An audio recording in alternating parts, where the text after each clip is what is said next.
Hello, my name is Justin Quinones, and this is my Writing 205 project. Today I'm going to be talking to you about how television has influenced our society. First, I wanted to start off with a personal story of how television has influenced my life. When I was younger, my family was part of the Nielsen Company's Nielsen family. What this meant was that we had our television viewing habits monitored. So whenever we would watch something, we would log into the cable box and then have that data transferred over to the Nielsen Company. What they did with this data is take the stats of every single Nielsen family and get a range of what people watched and who was watching it. What they wanted to do with this data is shape how and what people will be watching in the future. So television has changed many aspects of our society because things like this has completely transformed the way that we view things. Thomas Gale states that it influenced the way that people think about such important social issues such as race, gender, and class. This influence is what is informing people's views and change how they interpret social norms. These views and social norms include aspects of television that have progressed and include the diversifying cast in terms of race and gender. The media's social influence either through a program's message or by advertisements. Now, what I want to talk about is the fact that television does shape our society. We watch shows every day.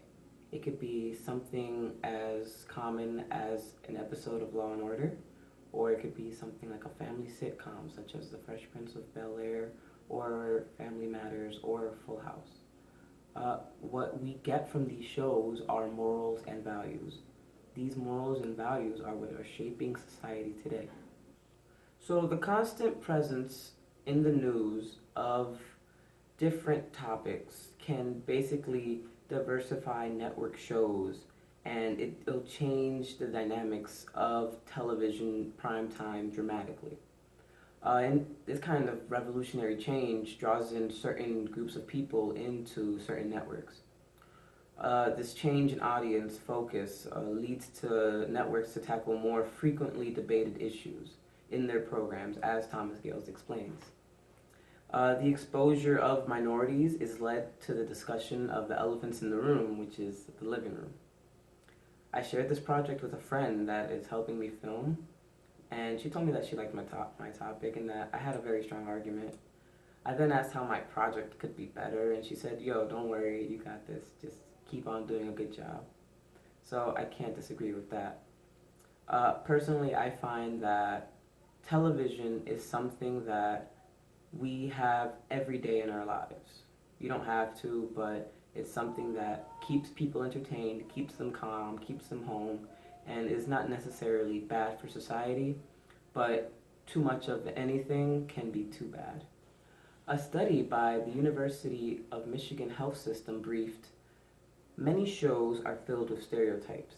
That is, violent solutions to problems and mean behaviors. So a person that is intimidating a show's action or behavior is at risk of hurting others and themselves either mentally or physically. Because when a person loses touch with their sense of what is right and wrong in the real world, they have experienced television in a negative influence. So an allotted amount of viewing time is what can help people persist in obtaining a healthy viewing schedule. We can see how television has presented many radical movements throughout time. Whenever there's an issue, either the news coverage or a show's subtlety will be able to address it. People will be watching. That's something that we always know. If they're always watching, that means they're always going to respond.